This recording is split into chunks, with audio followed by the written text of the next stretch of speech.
안녕하세요. 매일 새로운 사연을 전하는 읽어주는 사연 라디오입니다. 구독과 좋아요, 많은 공유 부탁드립니다. 오늘의 사연 시작하겠습니다. 안녕하세요. 결혼한 지 2년 만에 남편하고 갈라서게 된 30대 여성입니다. 지금 제 기분은 저도 잘 모르겠습니다. 알터니가 빠진 듯 시원하기도 하고, 한편으론 허탈하기도 하고, 결혼할 때 이혼을 염두에 두고 하는 사람이 몇이나 되겠어요. 저도 그랬습니다. 4년이란 짧다면 짧지만 길다면 긴 시간 동안 남편을 만났고, 만나는 동안 저도 나름대로 확신이 있었기에 결혼까지 결심하게 된 것인데, 이혼은커녕 오히려 평생 남부럽지 않은 행복을 만들고 누리며 살아갈 줄 알았죠. 남편하고는 친구의 소개로 만났습니다. 좀 더 정확히 말하자면 원래는 남편 친구랑 제 친구랑 연애 중이었는데 이 커플이 여럿이서 어울려 만나기를 좋아하는 성격이거든요. 그래서 그 둘이 남편과 저도 한번 만나보라며 소개 자리를 만들어준 거예요. 저희가 만약에라도 사귀게 된다면 더블 데이트도 하고 그러면 같이 캠핑도 하고 여행도 다니고 재밌을 것 같았다면서요. 그리고 그 두 사람이 어느 정도는 보는 눈이 있었던 건지 정말로 남편이랑 저랑 잘 맞았어요. 첫 만남에서부터 어색하고 그런 것보다는 오히려 얘기거리가 끊이지 않아서 신기할 정도였다니까요.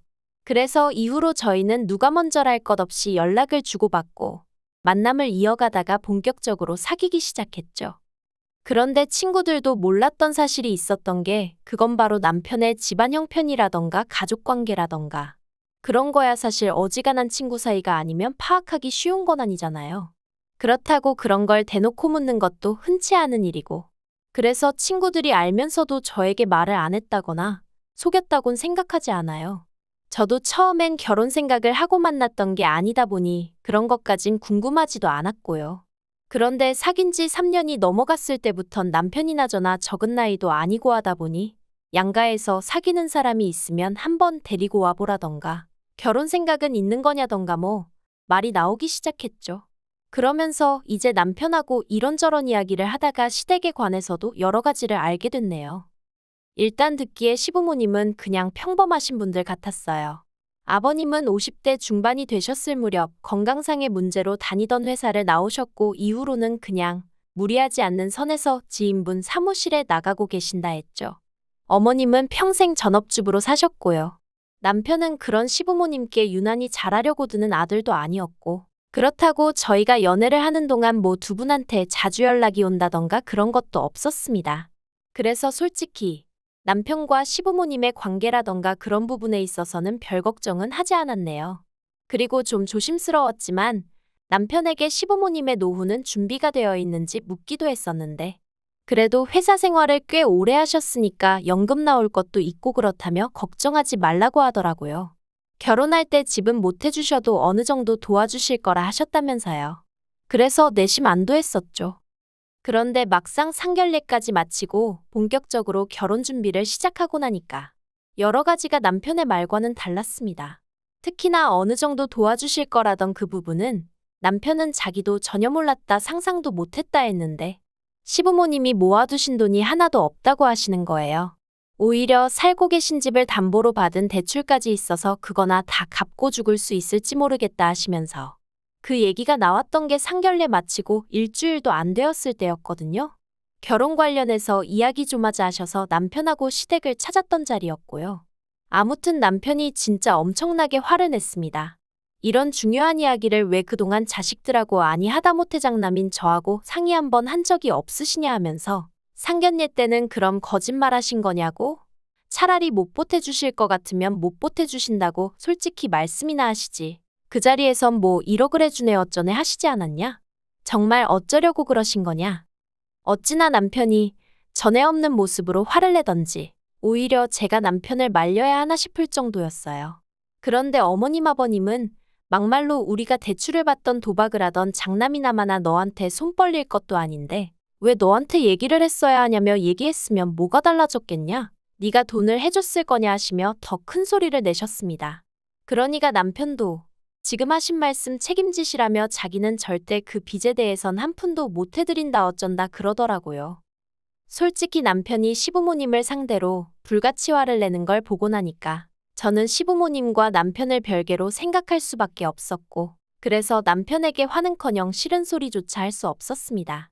제 속도 속이지만 남편 속이 말이 아니겠구나 싶은 게 오히려 어떻게 위로를 해줘야 좋을까 싶더라고요.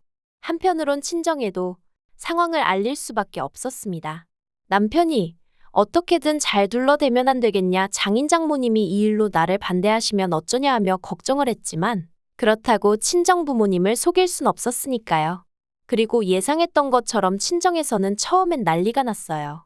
속일 게 따로 있지 어떻게 일륜지 대사를 앞두고 아무렇지도 않은 얼굴로 거짓말을 할 수가 있느냐며 시부모님도 시부모님이지만 남편에게 너무 실망이라 하시며 결혼은 없던 걸로 해라, 못 시킨다 하시더라고요. 그런데 지금 생각해보면 제가 정말 제정신이 아니었다는 거 아는데 그땐 그런 친정 부모님이 너무 야속하게만 느껴지는 거예요. 남편도 아무것도 몰랐다는데 누구보다 당사자인 남편이 제일 속상할 텐데 그걸 왜 저희 친정 부모님은 믿어주시질 않으실까? 속상하고 원망스럽더러니까요. 하지만 결과적으로 친정 부모님께선 저희 두 사람의 결혼을 허락해 주셨습니다.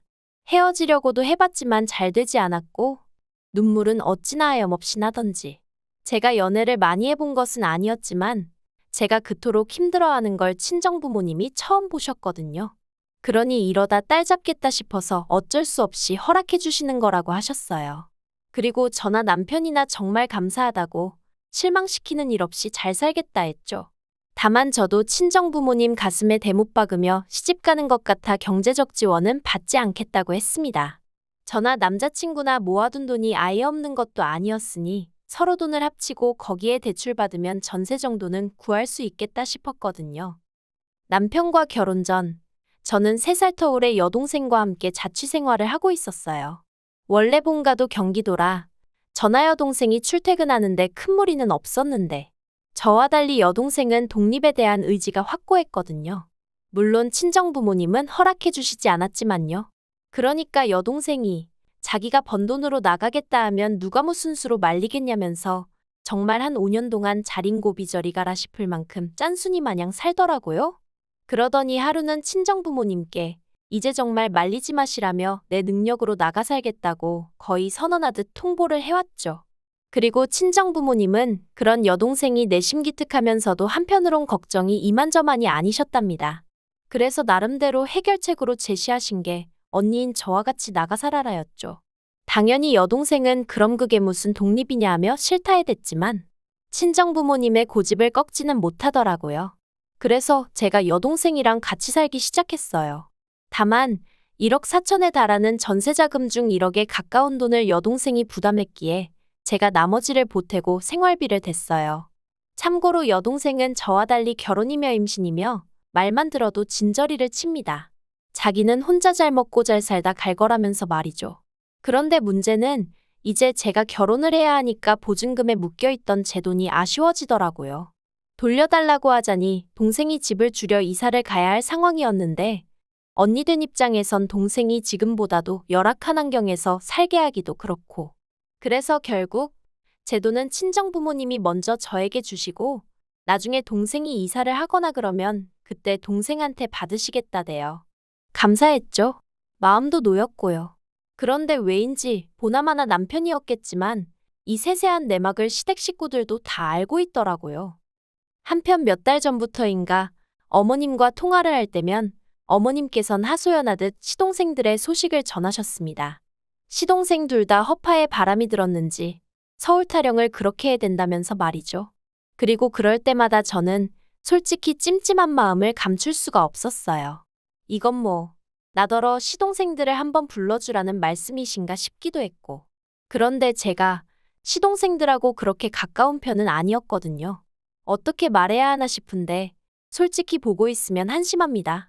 일단 남자 시동생은 사업을 한답시고 매일같이 이 사람 저 사람 만나서 술 마시고 다니는 게 일이었어요. 게다가 제가 말은 안 했지만 남편이 저 몰래 얼마씩 용돈까지 쥐어주는 상황이었으니 그리고 신우도 나이가 29으로 결코 어린 나이가 아닌데 어쩜 그렇게 철이 없는지 몰라요. 어떻게 해서든 제대로 된 직장 들어가서 자기 밥벌이 할 궁리는 안 하고 돈이 없네? 아르바이트 해야겠다. 돈 들어왔네? 써야겠다. 정말 이렇게 생각하고 사는 눈치였거든요.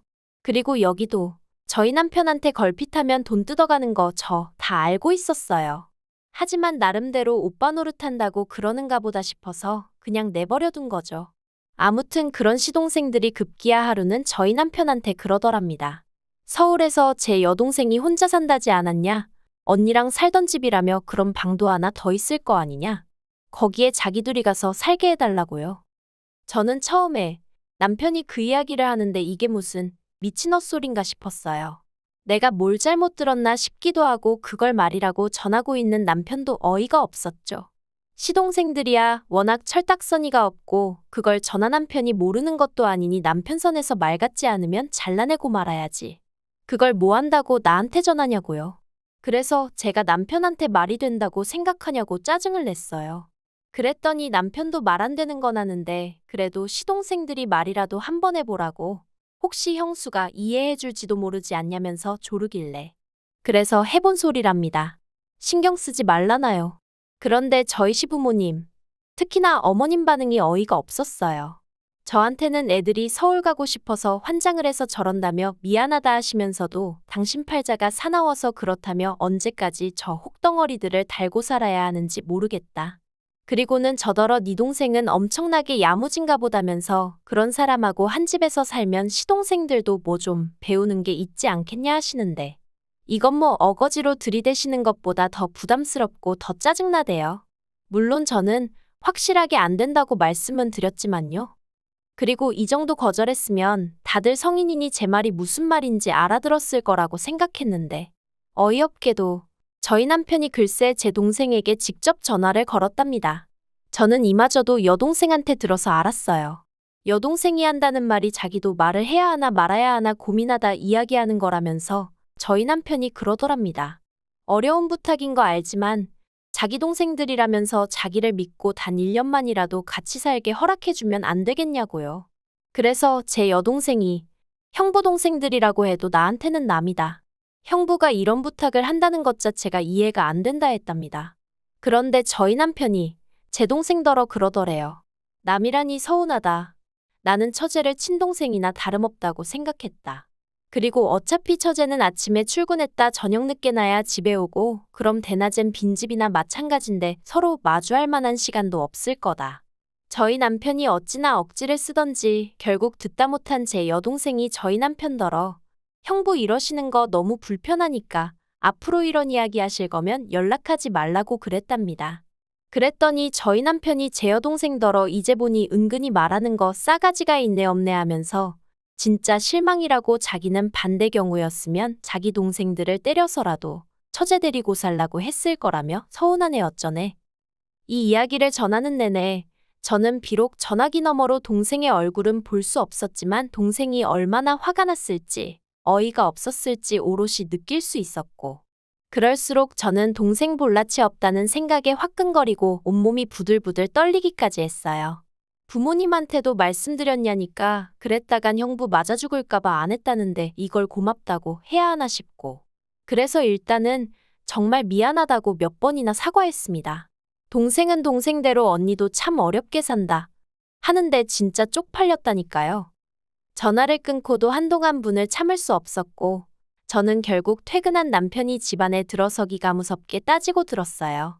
내 동생한테 전화했냐고 전화해서 정말 시동생들하고 같이 살아달라 어째달라 그딴 소리를 했느냐 했죠. 그랬더니 저희 남편이 처제는 그걸 촉새처럼 당신한테 일렀냐면서 한다는 소리가 당신이 처제를 걱정하듯이 나도 내 동생들이니까 안쓰러워서 부탁 좀 한 거라며 어차피 들어주지도 않는다는데 왜 이를 키우냐입니다. 그러면서 저나 제 동생이나 진짜 매정하다면서 어떻게 가족 간의 선을 딱딱 끊냐 불편해서 보고 살겠냐 하는데 정말 미안한 마음이라곤 눈꽃만큼도 없구나 싶은 게 그래서 남편한테 정말 실망이라 했습니다. 나는 시동생들만 멍청하고 생각이 짧은 줄 알았는데 피는 못 속인다더니 당신도 시동생들하고 별반 다를 게 없다고. 핏줄이 무섭긴 하다면서 저도 막 내뱉어버렸죠. 막말로 남편 싸대기 안 날린 게 어딘가요? 남편은 제가 자기뿐만 아니라 자기 동생들까지 욕을 했다면서 그리고 핏줄을 운운하고 그런 건 시부모님을 욕한 거나 마찬가지라면서 저더러 무조건 사과하랍니다. 열받아도 사람이 할 말이 있고 하지 말아야 할 말이 있는데 제가 선을 넘었다면서 사과하래요. 그리고 이참에 처제한테도 입 조심하고 살라고 그러다 한번 된통 얻어 터진다고 말하라는데 꼭 제 귀에는 이게 남편이 언제 한번 제 동생을 때리기라도 하겠다며 선전포고를 하는 것처럼 들렸습니다. 이러니 상황이 점점 더 나빠졌지. 좋아질 수가 있었겠어요? 결국 제 입에서 먼저 이혼 소리가 나왔죠. 남편하고는 뭐 공동재산이랄 것도 없었고 그나마 있는 건 전세보증금이 다였는데 그것도 타이밍이 좋았다고 해야 하나 재계약을 한 해 만에 얘기가 나오던 딱 그때였거든요. 그래서 재계약 안 한다 하고 보증금 돌려받아 자기가 해온 만큼 딱딱 나눴습니다. 그리고 이 정도로 일이 진행되고 나서야 친정부모님께도 이혼하기로 했다 하니까 친정아버지는 착잡하신 표정으로 별 말씀은 안 하시대요. 친정어머니께서는 지금이라도 잘 생각했다 하시며 괜찮다고 절 위로해 주셨는데 솔직히 위로받을 만큼 뭐 가슴이 아프고 그런 것도 없었어요. 여동생은 혹시 자기 때문에 언니가 이혼한 거냐며 제 앞에서 엉엉 울었는데 절대 그런 거 아니니까 걱정하지 말라고 했죠. 사실 제가 이렇게 간추려서 써서 그렇지 난리도 아니었습니다. 남편 쪽에서도 가만히 있지 않았거든요. 시부모님께서 당신들이 대신 사과할 테니 저더러 한 번만 그냥 넘어가자며 절 붙잡으셨는데 제가 안 잡히니까 이후론 시동생들을 보내셨는데 시동생들은 사과는커녕 자기들은 제가 친언니 친누나 같아서 그랬던 거라며 자기들도 서운하네 어쩌네. 여전히 생각이란 걸 안 하는구나 싶더라니까요. 남편은 말해 뭐해요. 했던 소리 또 하고 또 하고 미안하다고 하면서도 근데 어쩌고 저쩌고 내 입장이 어쩌고 저쩌고. 어찌나 듣기도 싫던지. 그렇게 애틋하면 지가 지능력 되는 대로 방구해서 동생들 옆구리에 끼고 살던가. 아무튼 비록 이혼녀 딱지를 달게 되었지만 후회는 없네요. 긴 이야기 들어주셔서 감사합니다. 오늘의 사연은 여기까지입니다. 구독과 좋아요, 알람 설정해주시면 앞으로 더 좋은 사연으로 찾아오겠습니다. 감사합니다.